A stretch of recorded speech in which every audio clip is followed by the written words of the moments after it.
And good day. This is Kent Barnes, Superintendent of Schools for the Holly Area School District. And I'd like to share some information with you regarding your and my Holly Area School District. Today is Tuesday, March the 29th. At last night's Board of Education meeting, the Holly Board of Education voted 6 to 1 to close Sherman Middle School for the 11-12 school year. Why did they do that? It is part of the budget process. It's part of the totality of declining enrollment, declining revenue from the state, and a myriad of other factors. I will be sending a Barnes-Graham later on this week to further delineate the aspects of this recommendation because the overriding part of it was closing Sherman Middle School, but there's several other caveats to that recommendation. Well, why did they just do it last night? This process has been ongoing for months. We did the online survey, we had the focus groups, we've had input, um, the podcasts, the Barnes-Grahams, the media. The Oakland Press had an article on January the 26th of this year regarding our process. So this just did not occur. It was not a knee-jerk reaction. And rather than try to give a 15-minute podcast, I will be sending a Barnes-Graham later this week to further delineate this decision. Now, have all the aspects of the recommendation been finalized? And the answer is no. There are some contractual obligations to this, such as voluntary transfers with the sixth grade going back to the elementary schools. The budget issues that we're facing are not just facing the Holly Area School District. The budgets that the budget recommendations the governor is pondering and proposing impact every public school in Michigan.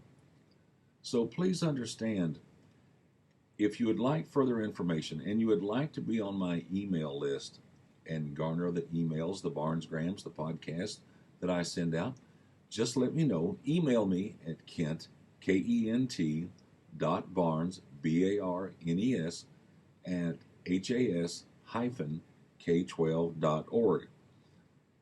Unfortunately, last night's meeting was not the end of budget discussions and other such related items. On May the 9th, I will be giving my budget recommendations for the 11-12 school year. At this point in time, those budget recommendations could reach as high as $4.5 million. Much depends on the April 18th presentation the governor will make, and we'll see what he has to say. I mean, I'm sure it's going to be dealing with some consolidation, some different kinds of options. There is no easy answer. We have no low-hanging fruit to pick. So, in the past few months, basically the emails, the communications that I have received basically dealt with what I couldn't do or shouldn't do rather than what I could do or other options for budget. The goal is to minimize the impact on the classroom.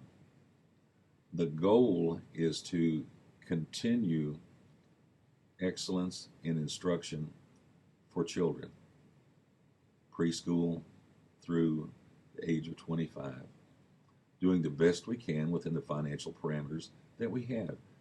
And that's the mantra basically of every school district in the state. So if you have questions, email me. But if you have questions about budget, let me know now. Waiting until midnight on May the 8th to share a concern, the horse is already out of the barn.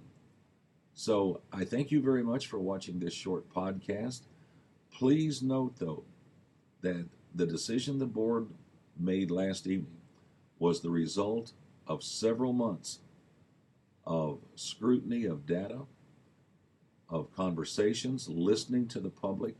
No one's comments were just simply thrown away. But what the board had to look at was the totality of the situation for all of our students in our school district. So once again, thank you very much for watching this short podcast. A Barnesgram will be forthcoming later this week, and I hope you have a great rest of the week. And please note, even with the weather, spring sports are underway. Thank you very much and have a great day.